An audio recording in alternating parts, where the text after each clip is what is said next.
Bienvenidos, estás escuchando Tardes de Café, así que ponte cómodo para disfrutar el cuarto episodio. Yo soy Oscar Ajuria y en esta ocasión seguiremos descubriendo sobre el envejecimiento y esperanza de vida con un gran invitado. Pero antes, hola Yair. Hola Oscar, bien, muy contentos con el episodio anterior acerca de cómo tener una dieta cardioprotectora y hoy vamos a ver una de las consecuencias de justo no tener esos cuidados en la dieta, una de las enfermedades que quizá con el envejecimiento aparece cuando somos jóvenes también, pero incrementa su frecuencia con el envejecimiento y hoy vamos a entender uno de los mecanismos. Hoy nos vamos a meter un poco más a la ciencia básica, a la cosa molecular, que a mí en lo personal me gusta mucho, así que por favor presenta a nuestro invitado de hoy. Claro que sí, Yair. Bueno, en este episodio platicaremos, ya ahorita lo vamos a resolver, sobre el tema de cáncer y envejecimiento.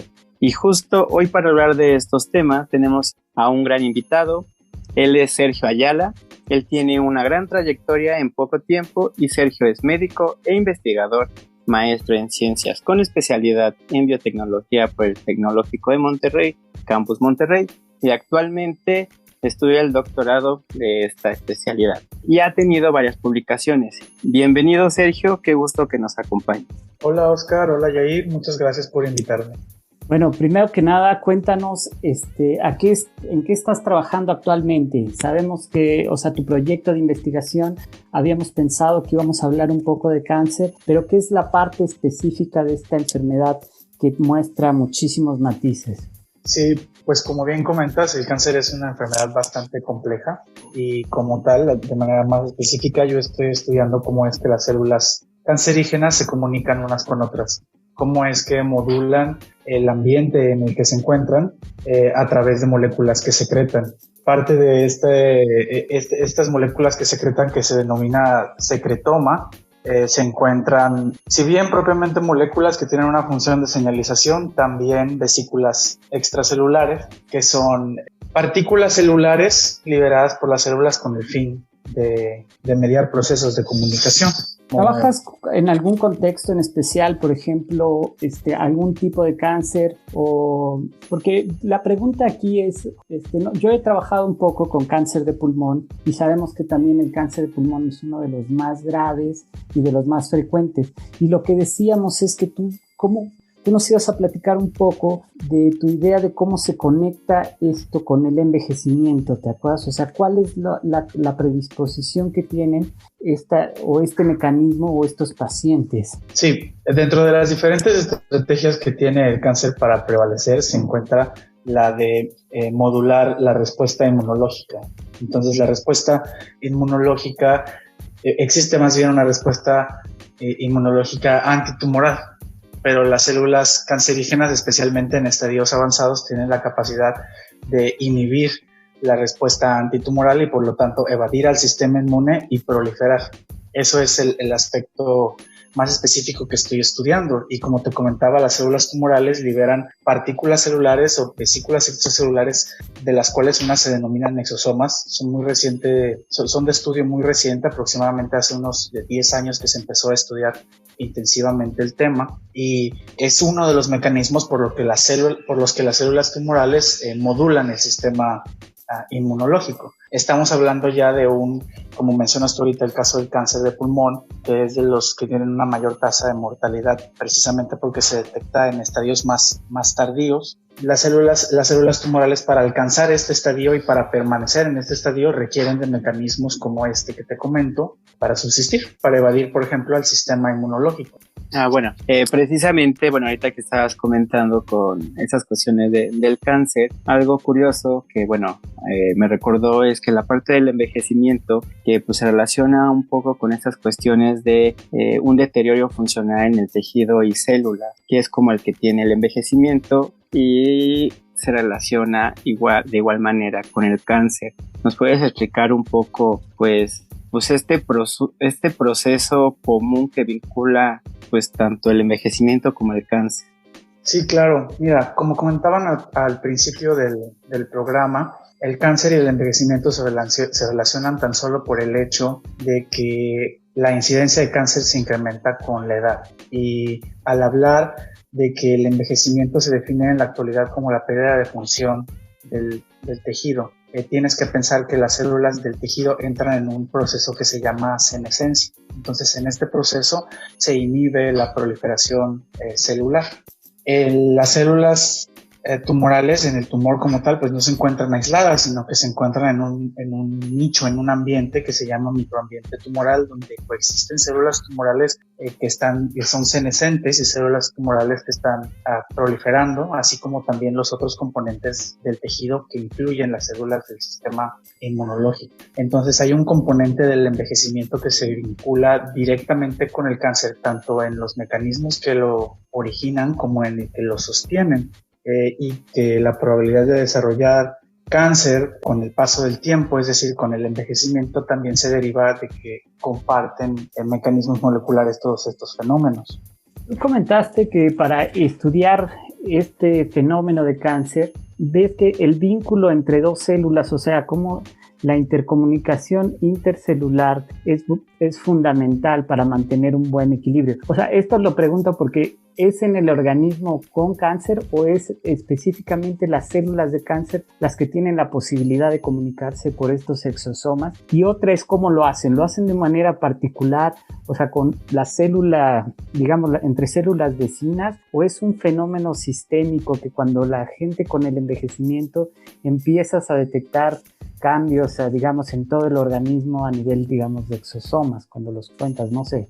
La primera sería, ¿cómo piensas que, o sea, si este fenómeno de una comunicación intercelular alterada se da solo en las células, estas células senescentes que promueven quizá el cáncer, o normalmente en un organismo sano, digamos, también existe esta intercomunicación, pero es adecuada? ¿Y cuáles, digamos, los marcadores que tú ves para decir, sabes que esta comunicación se perdió, ya no es empieza a jugar el organismo un teléfono descompuesto, o qué es lo que pasa?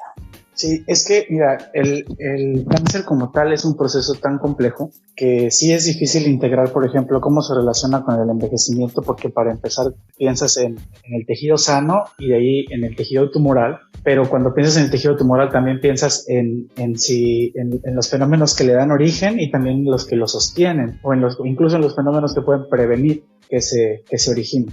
Entonces, referente a la primera pregunta, todas las células que se han estudiado hasta ahora tienen la capacidad de liberar exosomas. Entonces eso te habla de un mecanismo de comunicación intercelular bien conservado. Es bastante útil y por lo tanto tiene una utilidad desde el punto de vista evolutivo que lo ha permitido conservarse por millones de años. Todas las células del organismo son capaces de liberar exosomas.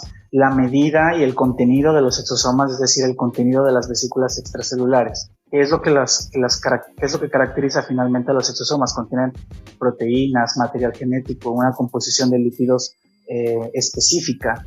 Toda esta composición, que es lo que dicta su función, se ve inducida por estímulos, es decir, cuando un tejido está siendo estimulado, ya sea por el sistema inmunológico o por algún insulto exterior, puede que libere más exosomas o con un cargo más específico. Entonces es un mecanismo de comunicación bastante sofisticado y sí se presenta en todas las células que se han estudiado hasta ahora, al menos de mamífero. Y estos exosomas tienen la capacidad tanto de inducir señalización en la misma célula que los libera, como en células del mismo tejido, como bien salir a la circulación sistémica y mediar vías de señalización en tejidos distantes desde células completamente diferentes. Hay un fenómeno en el envejecimiento que en inglés le llaman el inflammation aging, o sea, como un aumento basal del grado de inflamación sistémica. En Correcto. Estos exosomas los podemos involucrar en este mecanismo, que de hecho como que parece uno de las cosas que cambian con la edad y que parece ser clave para la aparición de ciertas enfermedades, como en este caso el cáncer. Sí, claro. Mira, ahora que lo comentas y que está bastante relacionado al tema que tengo ahorita como estudio, el proceso de de senescencia en el que las células van perdiendo función, van perdiendo la capacidad de replicarse, no es exclusivo de uno u otro tejido, sino es un fenómeno sistémico que ocurre con el paso del tiempo. Y el sistema inmunológico como tal también se ve afectado por la senescencia, y de hecho también lo denominan inmunosenescencia. Entonces el sistema inmunológico, conforme pasa el tiempo, va perdiendo también la capacidad de reconocer a las células tumorales y de formar memoria ante las células tumorales, y por lo tanto la respuesta inflamatoria antitumoral se hace menos eficiente y por ende aumenta la probabilidad de desarrollar cáncer, aunado al estado sistémico inflamatorio que se va incrementando, que es el que mencionas ahorita. Precisamente por lo que comentas y por lo que comentaba acerca de la composición de los exosomas, es decir, que su composición cambia dependiendo del estado del tejido, se plantea que pueden servir como biomarcador para muchísimas enfermedades, de las cuales está incluida el cáncer, por supuesto, es de la que más se estudia intensivamente, y de todos estos aspectos del envejecimiento. Pero pues hay que considerar que las vesículas extracelulares como tal se descubren hace 20, 30 años, y el estudio de los exosomas específicamente, que es una subpoblación de vesículas extracelulares, tiene aproximadamente 10 años. Entonces, en la actualidad no existe ningún biomarcador especialmente validado clínicamente para definir el envejecimiento, para definir la aparición de cáncer, pero sí se plantea y sí podría ser útil. Como te comento, diferentes estímulos inducen la liberación de diferentes tipos de exosomas, por así decirlo, o de exosomas con un cargo específico, y con técnicas de estudio de proteínas o secuenciación genómica o incluso de identificación de lípidos, se puede determinar la composición y entonces decir, bueno, la composición de los exosomas de este paciente se encuentra alterada comparada con un paciente sano, y por lo tanto esto es un indicador de tal proceso, de tal enfermedad.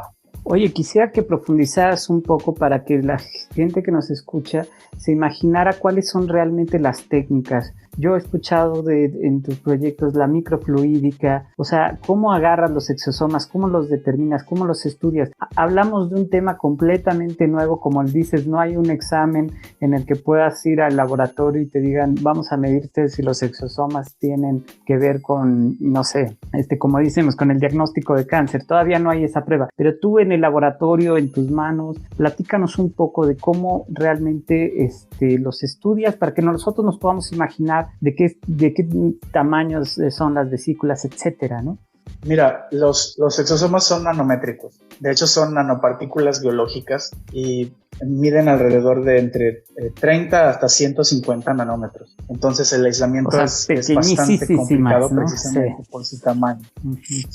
Sí, de hecho, no son visibles con la microscopía convencional, requieren microscopía electrónica para observarse directamente. Entonces, eso los hace bastante complicados de obtener o de aislar. Y la técnica que se utiliza actualmente, al menos como gold standard, sería la ultracentrifugación diferencial. Entonces, en esta técnica se aplica fuerza centrífuga a través de una ultracentrífuga. Es un equipo bastante costoso que no se encuentra en todos los laboratorios, y la aceleración gravitacional sedimenta las partículas que están en un fluido. Entonces requieres fuerzas gravitacionales del orden de 170 hasta 200,000 gravedades para poder sedimentar los exosomas. También existen otras técnicas se denominan precipitación, en las que a través del uso de un reactivo tú puedes sacar a los exosomas de su matriz de su suspensión y que entonces puedan sedimentarse a bajas velocidades. Y también existe el desarrollo ahora de dispositivos microfluídicos. Este ya es un tema aparte que es bastante nuevo, que va más de la mano de la tendencia de la miniaturización, en la que se busca hacer de equipos de laboratorio como los que te comento, grandes, espaciosos, costosos, algo más pequeño y barato, precisamente porque como se les ve un potencial tan grande, por ejemplo, los exosomas, sería ideal que estos equipos pues pudieran encontrarse en un consultorio médico y que el médico pudiera tomar una muestra de cualquier fluido, dígase sangre, orina, líquido amniótico y aislar los exosomas ahí directamente para hacer algún estudio del paciente. Entonces, siguiendo esta tendencia, se busca desarrollar estos dispositivos que de hecho son de 1 centímetro de tamaño, por ejemplo, donde se aplican diferentes técnicas relacionadas con algunos principios físicos y químicos que permiten, en este caso, por ejemplo, aislar partículas de interés, otro tipo de moléculas. Se les puede funcionalizar para hacer ahí pruebas de detección de anticuerpos, de proteínas, de material genético. El objetivo es hacer el laboratorio en un chip. Esos son de los métodos más innovadores que hay. Pero en la actualidad, aún con la dificultad que representa aislar los exosomas, sí se están estudiando intensivamente y ya teniendo identificadas las proteínas que se quieren estudiar que están ahí presentes. Las técnicas convencionales ya de análisis son bastante útiles, como la citometría de flujo o los ELISAs que se utilizan en los laboratorios de todo el mundo. Ahorita pueden detectar proteínas exosomales, como se les llama, y es lo que se está haciendo actualmente en el laboratorio para estudiarlos. O sea, haciendo un símil de lo que estás haciendo y regresando un poco a esta idea de comunicación, o sea, realmente estás buscando casi el podcast por el cual una célula le dice a la otra el mensaje, ¿no? ¿Cuáles son esas palabras o esos escritos como las botellas al mar, ¿no? ¿Qué mensaje has encontrado importante en esto que crees que una es, o sea, a nivel molecular yo sé que tienen nombres quizá peculiares, pero quizá estás estudiando una que lleva con cierto proceso para poder entender ese mecanismo de comunicación intracelular? ¿Nos puedes dar un ejemplo de eso? Claro, mira, y es específicamente lo que estoy estudiando ahorita, y esa analogía está perfecta a la función de los exosomas. Las células tumorales, como te comento, tienen la capacidad de evadir el sistema inmunológico, pero no solo eso, sino que también pueden transformarlo para que el sistema inmunológico, en lugar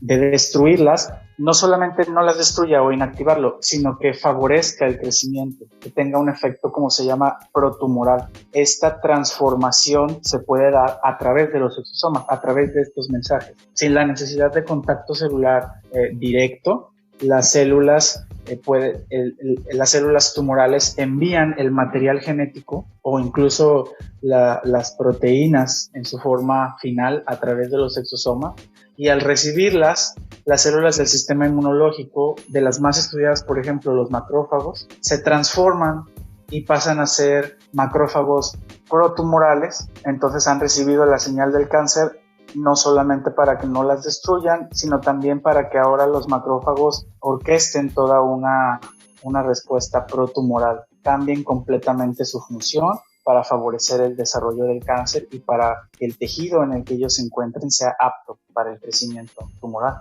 ¿Hasta ahorita hay alguna terapia que se pueda utilizar para, digamos, justo como tú dices, entender ese mensaje y poderlo modificar? O sea, entiendo que es un estudio de ciencia básica, pero estaba pensando, digo, si pudiéramos entender y modular eso, la ventaja sería justo saber. Y la otra, o sea, esta es una pregunta, ¿cuál es la perspectiva que tiene tu trabajo? Y déjame nada más, porque cuando mencionaste que puedes llegar al consultorio y tomar un fluido, ¿no? De la cual, justo estamos hablando de casi, yo estaba pensando en los exosomas en una muestra de sangre para ver cómo, pero tú podrías hacerlo justo como de una biopsia de cáncer, etcétera, y justo conocer qué está pasando ahí, ¿no? ¿Qué se están diciendo esas células y hacia dónde va, digamos, si el cáncer está empeorándose?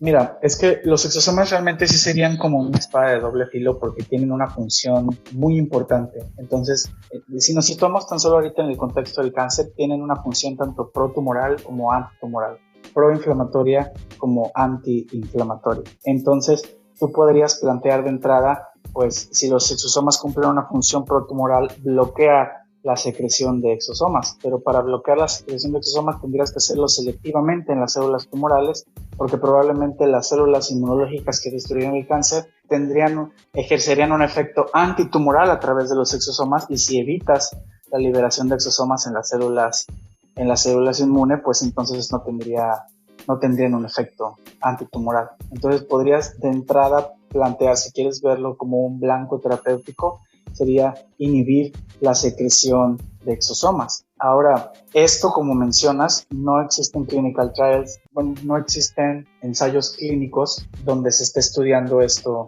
hasta el momento. Todavía todo sigue en etapa preclínica, aunque va dirigido en ese camino. Y existen inhibidores farmacológicos de la secreción de exosomas. Por otro lado, cuando el cáncer está surgiendo, por ejemplo, y las células tumorales empiezan a secretar estos exosomas, sirven como un estímulo para el sistema inmunológico que, sin necesidad de contacto celular directo, reconoce que existe el surgimiento del cáncer, y entonces el sistema inmune empieza a orquestar toda una respuesta antitumoral. Así que lo que están buscando ahora, por ejemplo, es aislar los exosomas y si existen ya ensayos clínicos de vacunas exosomales.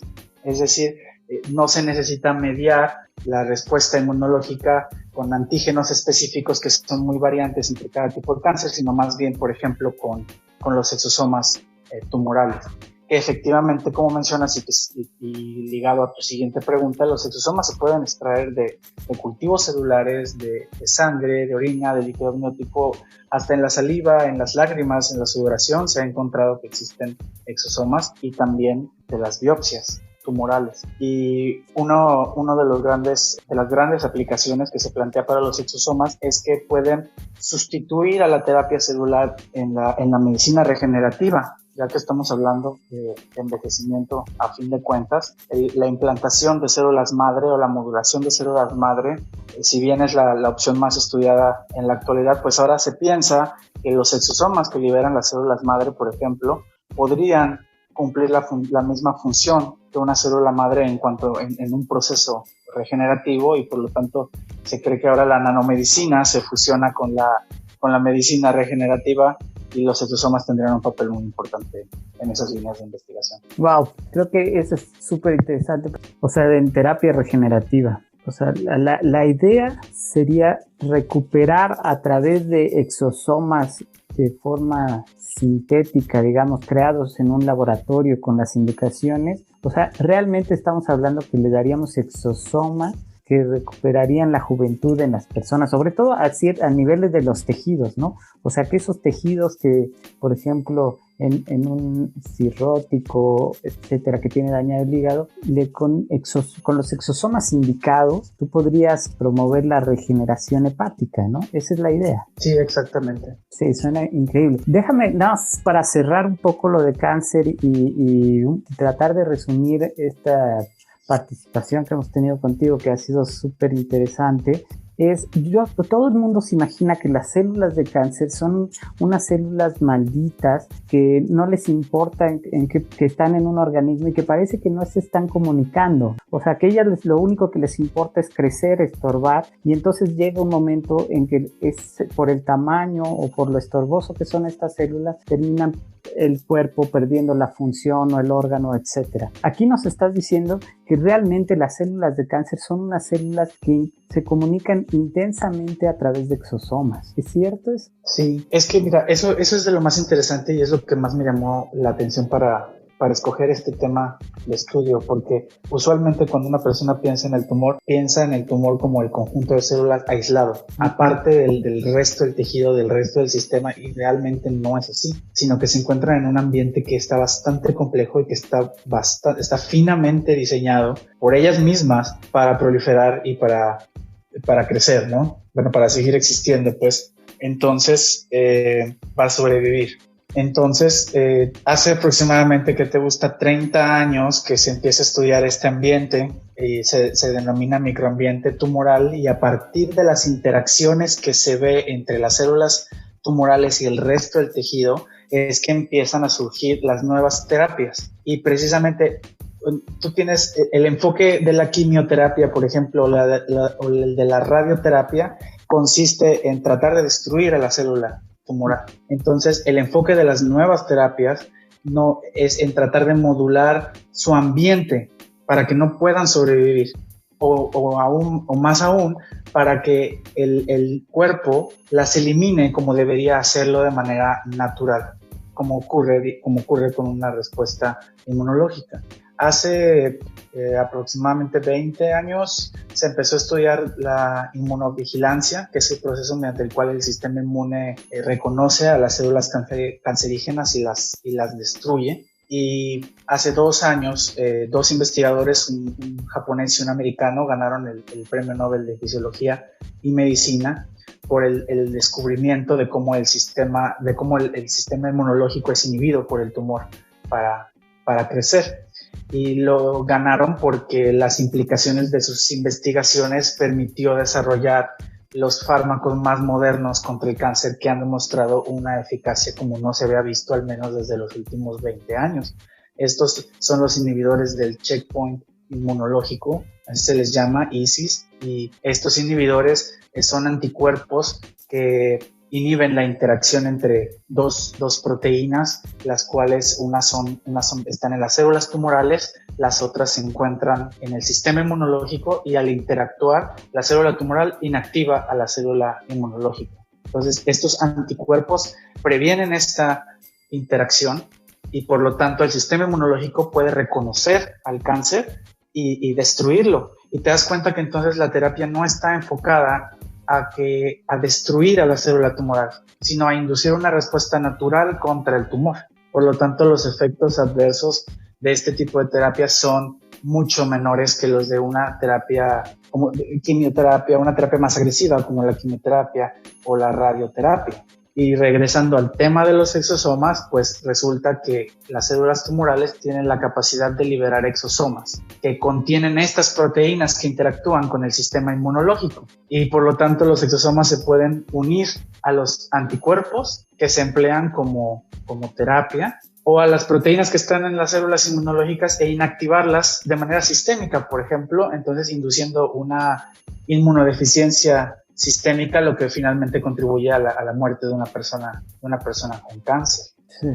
No, y eso es justo lo que decíamos, o sea, estas dos vertientes de las que nos estás hablando, de cómo entender la la inmunovigilancia y luego esta nueva farmacología por exosomas que permite la regeneración, creo que son dos grandes ventajas. Y justo el cáncer es una de las grandes enfermedades asociadas al envejecimiento y que generalmente se da en un contexto multisistémico. O sea, uno empieza quizá con cáncer, no sé, de pulmón, y da metástasis, y entonces cuando tienen ya alrededor de 80, ya ha aparecido el cáncer en diferentes sistemas, y justo nos habla de esa comunicación o esa falta de vigilancia inmunológica de la que mencionas, padrísimo.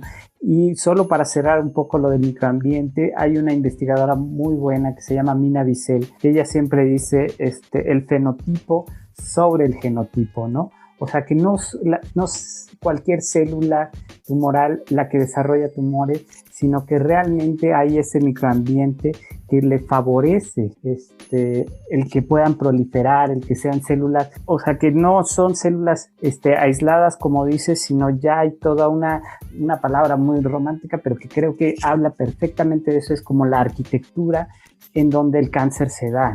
Entonces, ahorita que hablaban ya partimos a nivel celular y ahora esta cuestión a nivel, pues, cómo el medio ambiente puede modificar estas cuestiones de señalamiento, porque ya comentaban esta parte de proinflamatorio a partir de, puede ser de un estrés oxidativo. Mira, sí, esto está muy, muy interesante para integrar cómo es que el envejecimiento se relaciona con el cáncer.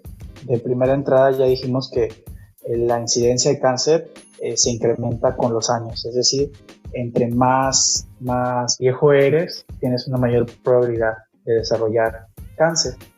Para esto hay que entender que el cáncer se origina por mutaciones, por ejemplo, por así decirlo, es un fenómeno bastante complejo, pero si lo queremos reducir a cambios en el genoma, serían mutaciones o alteraciones en el genoma que se acumulan con el paso del tiempo. Entonces, conforme más pasa el tiempo, más probabilidad tienes de que la acumulación de cambios en el genoma de la célula induzca la aparición del cáncer.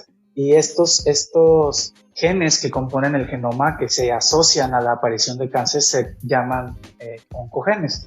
Cuando tú hablas del estrés del ambiente, por ejemplo, estás hablando de presiones ambientales, como es el caso del estilo de vida, por ejemplo, que aumentan la probabilidad de desarrollar mutaciones o alteraciones en el genoma. Es decir, le está sumando una presión adicional a la que ya existe tan solo por el transcurrir del tiempo. Entonces, estas modificaciones, estos cambios, estas alteraciones en el estilo de vida que suman a mutaciones aumentan tu probabilidad de desarrollar cáncer, al mismo tiempo que de envejecer más rápidamente. O sea, te das cuenta como si existe una relación entre un envejecimiento prematuro, por ejemplo, y desarrollar cáncer. Por eso ves, algunas personas desarrollan cáncer a los 40, 50 años, mientras que otras lo hacen a los 80 años.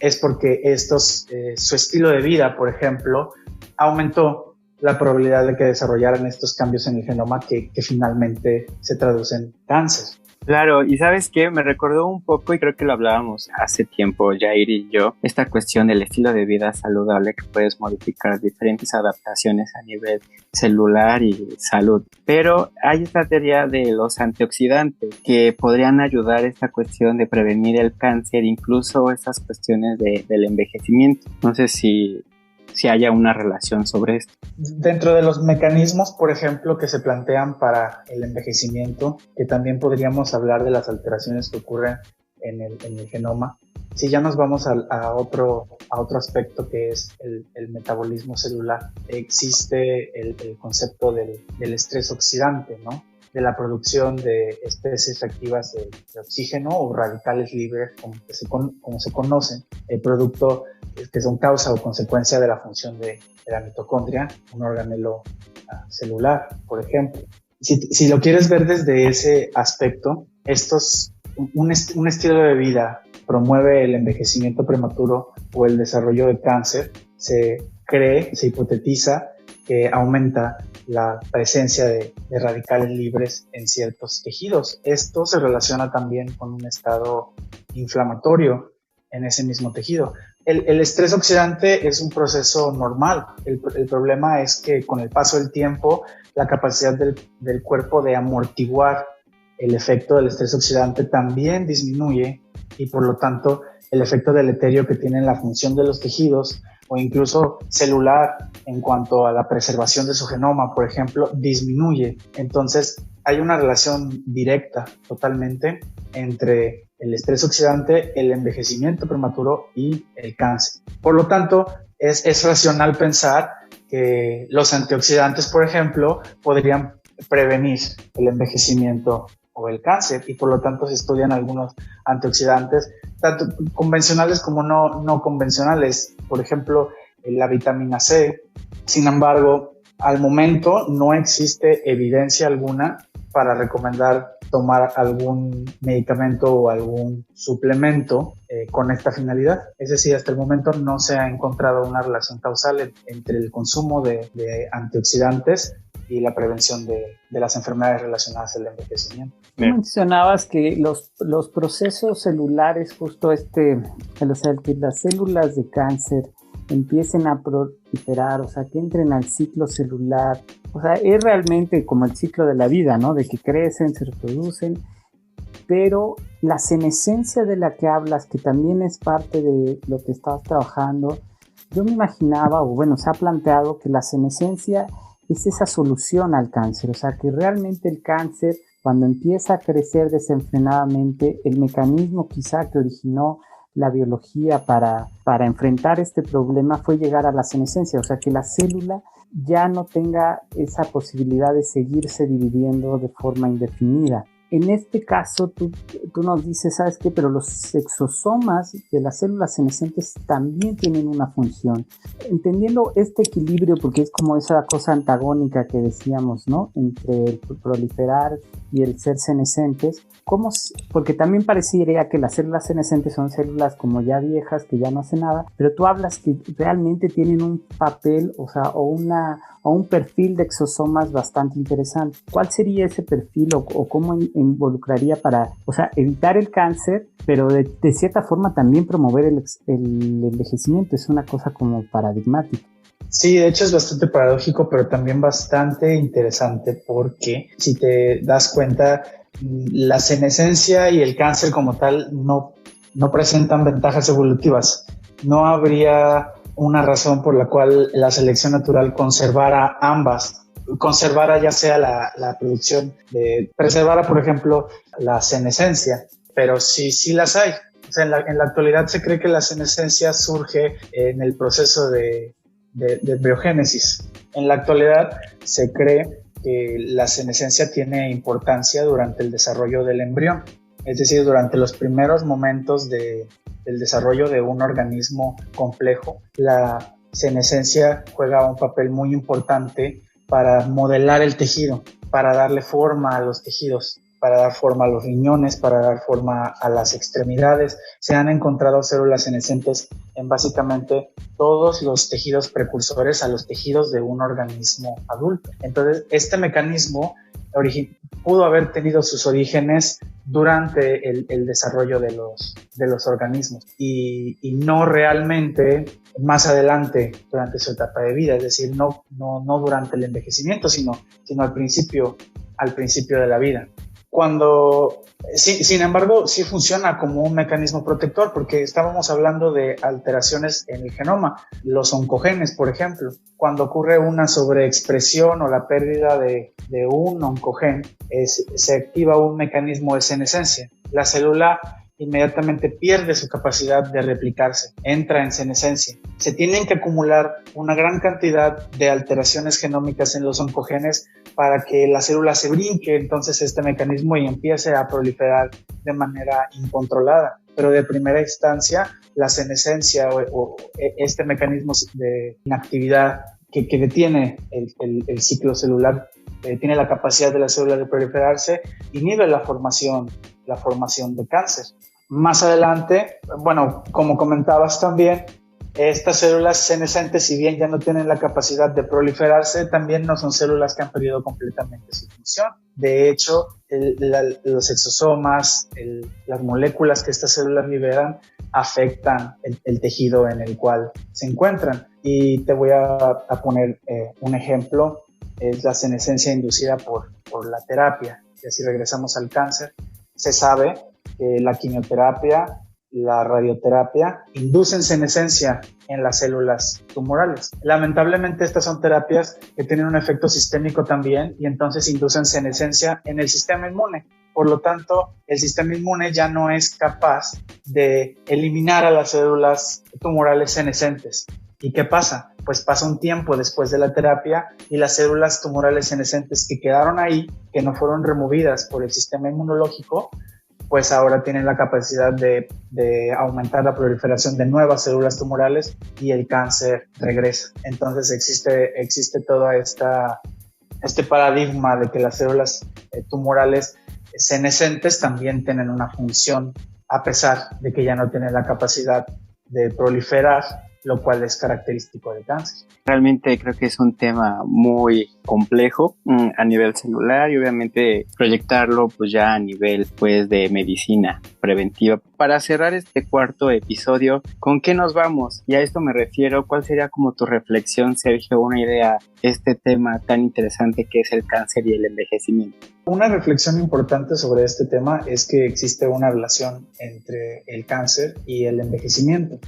Pero más que una desventaja, es una ventaja, ya que podemos llevar a cabo ciertos cambios en nuestro estilo de vida para prevenir ambas. Es decir, las acciones que podemos implementar para prevenir el envejecimiento prematuro y sus consecuencias también nos ayudan a disminuir el riesgo de cáncer. Dentro de estas recomendaciones están evitar el uso de cualquier producto del tabaco, mantener una vida activa, físicamente activa, mantener un peso saludable, una dieta saludable también, limitar la ingesta de alcohol, protegerse contra las enfermedades infecciosas también es muy importante, protegerse incluso del sol y por supuesto que platicar con su médico para hacer chequeos regulares cuando esté indicado para los ciertos tipos de cáncer. todo esto pues nos llevaría a tener una mejor calidad de vida y a prevenir la aparición de ambos procesos.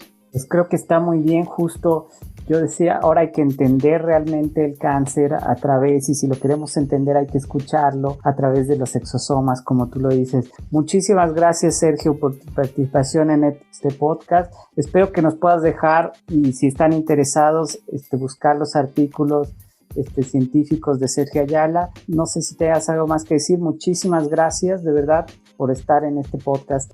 No, muchas gracias a ustedes. Muchas gracias por su invitación. Perfecto, y felicidades, Sergio, por haber ganado el premio Rómulo Garza en el TEC de Monterrey, Campus Monterrey, y esto fue por crear un dispositivo que pueda ayudar a hacer protocolos más eficientes en el área médica a través del estudio de nanopartículas llamadas exosomas. Este microdispositivo que es capaz de concentrar exosomas en tan solo 30 segundos con técnicas electrocinéticas. Y pues por este episodio, muchas gracias por acompañarnos y nos vemos en el siguiente episodio del podcast Tardes de Café.